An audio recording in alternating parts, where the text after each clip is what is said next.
pemirsa, sareng kula Mailaila Ainur Rahmah lebeting warta aktual Watu Agung paling enggal.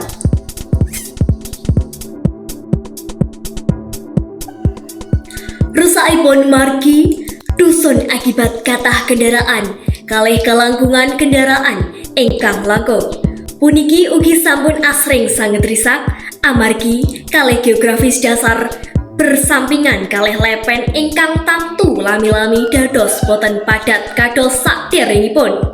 Sumerep kondisi ingkang angsal mbebayakaken para pengendara, para wargi ingkang peduli enggal nglampahaken gotong royong kangge nglaresaken margi kalih bahan lan pirantos ingkang prasaja. Dipun wiwiti saking pengambilan selo saking lepen dening wargi kalih cara menyaluraken antawis setunggal wargi kalih wargi ingkang sanes gina kangge memadataken pemargi lajeng ing rataan. Lajeng dipun sukani semen lan dirataaken maneh. Sakpunika margi ingkang sampun dipundadosaken angsal dilintasi dening para pengendara.